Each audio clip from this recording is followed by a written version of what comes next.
Welcome. You are in the lab room. I'm your host, Lou. Thank you for joining me. Week number 11 in the National Football League. Time to break it down. We're starting with the Cincinnati Bengals hosting the Cleveland Browns, AFC North. Family business. So, Browns have already won one matchup in this series this year. It seems like the home team always wins in this battle of Ohio. And this is going to serve as a recap of the game and as a tutorial on how to blow momentum in a 13-point lead on the road. And before I get to this breakdown, quick backstory. Big fan of the Cleveland Browns, JL. He hit me up with a message 2-3 weeks ago when the when the Browns beat the Ravens, okay? And he was ecstatic, and I had told him, look, it's Jason Campbell. Relax, okay? He's Caretaker Campbell. And Caretaker Campbell can only get you but so far. Trust me, and this is what I told JL. Trust me, I know. I had 5 years of him in Washington. I can tell you all you need to know about the Caretaker Campbell. And the Caretaker Campbell is a guy that won't win you the game, won't lose you the game.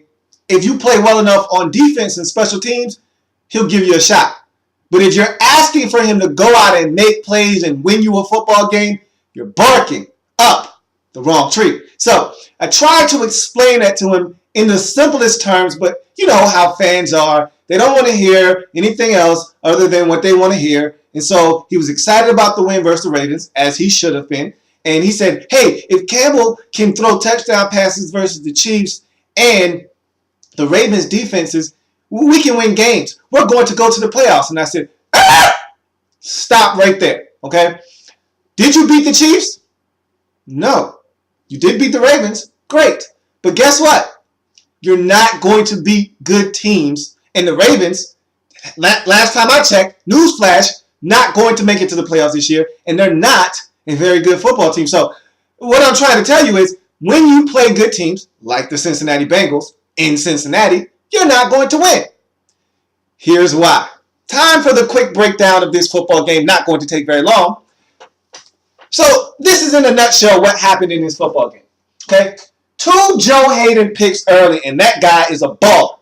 Be careful. If you're going to play against the Browns, I'd advise you to go across the street and challenge one of those other guys. Buster, Screen, the slot guy that they got from Atlanta. His name escapes me right now, but knock yourself out challenging one of those guys.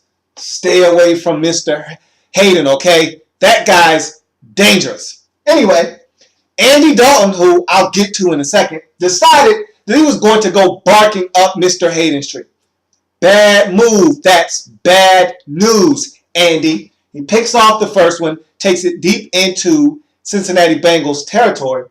Now here's the problem. You want to win on the road. You want to beat a good team, a quality opponent like Cincinnati. You need to score touchdowns. You get a Joe Hayden pick that gives you the football inside the red zone of the Cincinnati Bengals. You need to score a touchdown. Well, this is what Jason Campbell decided to do.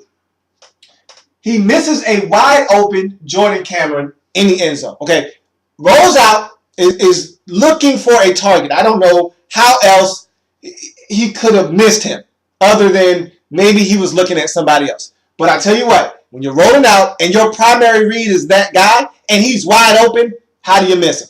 I don't know. He takes too long to throw it anyway. And then when he does decide to throw it, he's wide open and he throws it about 3 feet over his head. Missed opportunity. But that was second down, so you still got one more opportunity. It's 3rd and goal from about the 7-yard line or so, maybe the 5 or 4. And wide open Greg Little on a crossing route. Seen this one way too many times in Washington. Jason Campbell is one of those quarterbacks that lacks touch. Rarely does he exemplify the touch necessary to play the quarterback position at an extremely high level in the National Football League. He throws the ball extremely hard. From me to you, from me 20 yards down the field, from me 50 yards down. It doesn't matter. 5 yards, 10 yards, 20 yards, 50 yards. He throws it hard all the time. And usually on a rope. He rarely throws the ball with arc and touch. This is one of those situations where a little bit of arc and touch would have served him well instead of throwing the football on the rope. Greg Little wide open. Across the field on a crosser. Nobody's with him. So he could have lofted it 6 feet in the air and let it come right down to him like a punt. And he would have scored a touchdown. Instead, he tries to throw it straight on a line. It's deflected by Michael Johnson, who is about 6'11". Really, he's 6'7", but it doesn't matter. Put his arms up. He's probably about a 7'2" wingspan. Pass the ball down. Throw the ball with some arc and some touch, man. But that's J-Cam. That's what you get from the caretaker Campbell. So, you got to kick a field goal. That's not good. That's not good. So, Joe Haden says, you know what? We've kicked 2 field goals. 1 impressive drive. Had to settle for a field goal. I picked it off. I basically gift wrapped them a touchdown. Another field goal. How about I do it myself? So Joe Haden, and here goes Andy Dalton barking up that Joe Haden tree again. You going after Joe Haden. Bad move. That's bad news. Joe says, okay, this time I'll do it myself.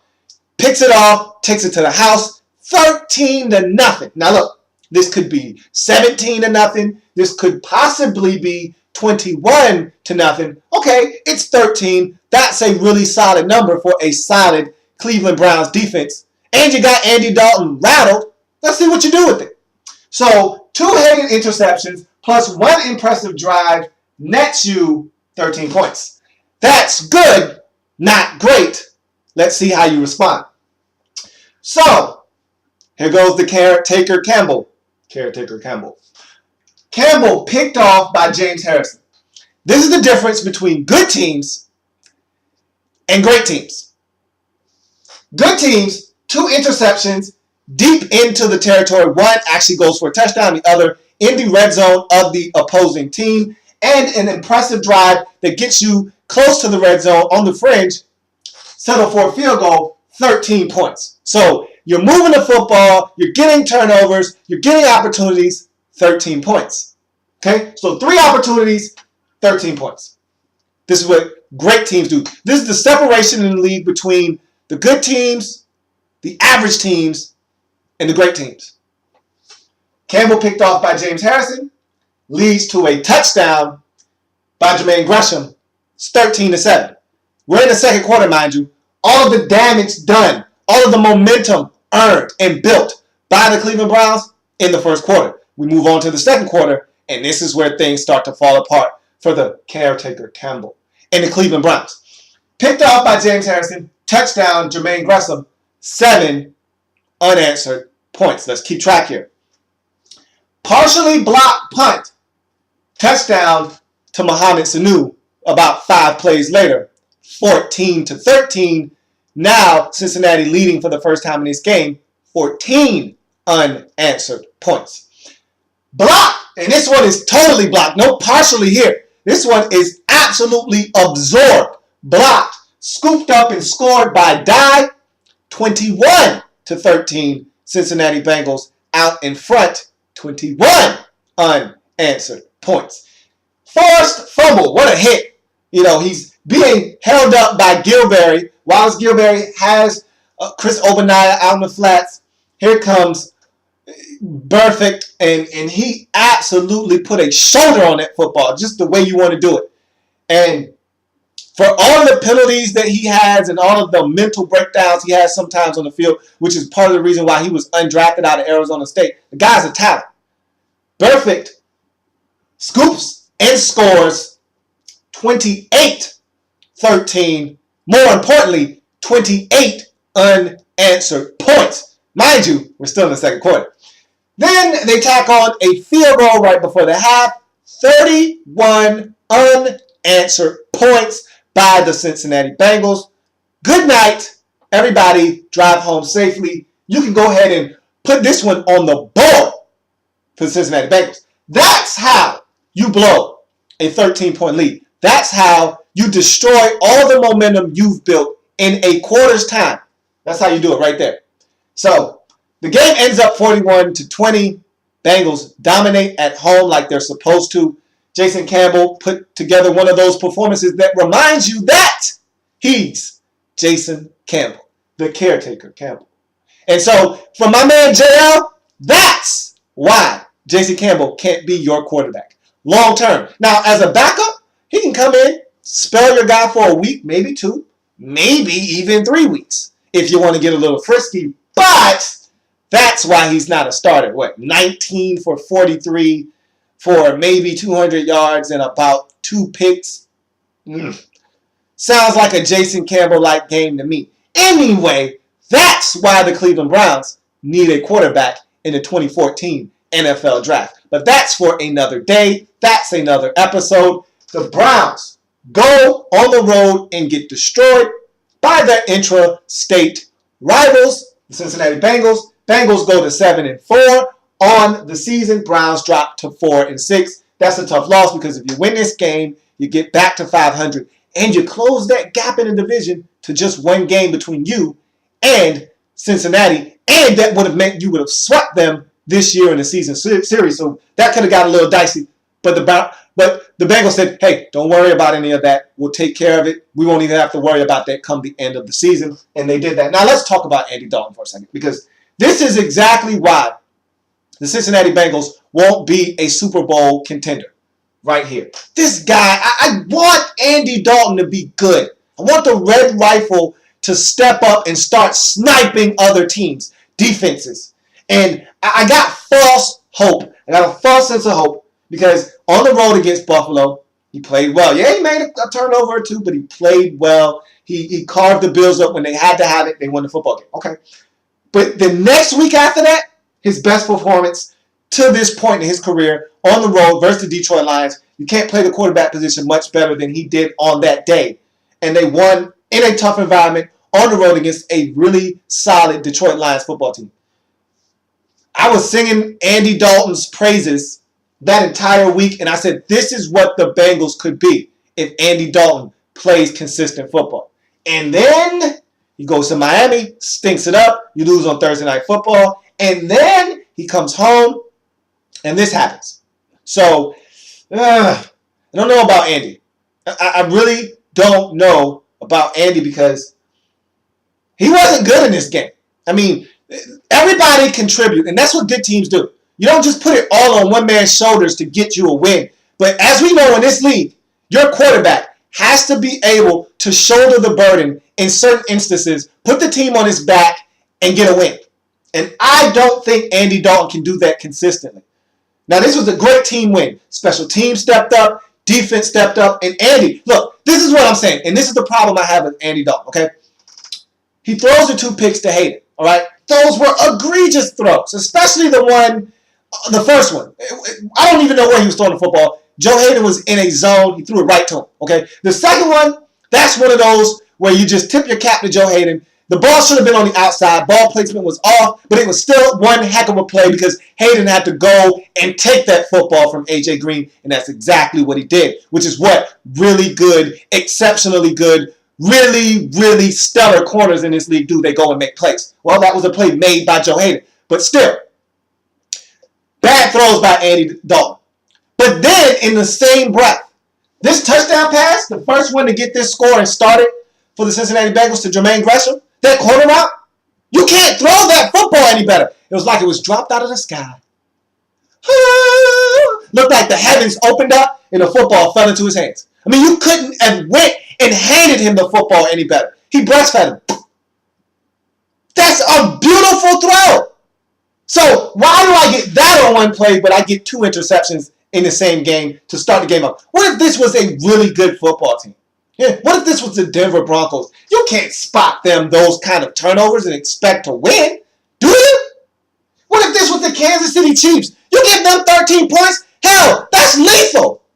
You might as well go and inject yourself with some kind of liquid that's going to put you to sleep because you're done. You got lucky that this was the Cleveland Browns. And that right there is why this Cincinnati Bengals team, for me, is an enigma. And I just don't have confidence with them on the road or getting as far as they possibly could go because of the talent on this team in the playoffs because of Andy Dalton. And I have questions. And right now, not enough answers, not enough consistency. Because look, if you're the Cincinnati Bengals, you got to realize something. This team isn't going to be the same next season. Guys are going to leave in free agency. You can't re-sign everybody. Michael Johnson not going to be around next year. You're going to lose some players to free agency. It's the nature of the beast in the National Football League. You re-signed Carlos Dunlap. You re-signed your big tackle Geno Atkins. Great. Those guys deserve contracts. So does Michael Johnson, and you can't give it to him. He's going to have to move on. So the window, I'm not saying it's closing. You've got so much talent. This is what happens when you draft well, which is what the Cincinnati Bengals do every year. You've got talent for years to come. However, the guys that have been producing for you, they won't always be there. And so you got to capitalize. And so I just don't know. But that's another story for another day. Cincinnati Bengals get the win here, go to 7-4, and extend that lead out in the division to 2.5 games over the rest of the field in the AFC North as they take care of some family business, disposing of the Cleveland Browns, 41-20. That's going to do it for this review here in the Lab Room. If it happens in the National Football League, whether big or small, we cover it all here in the Lab Room. Come back, I've got so many more games to break down here in week number 11 in the National Football League.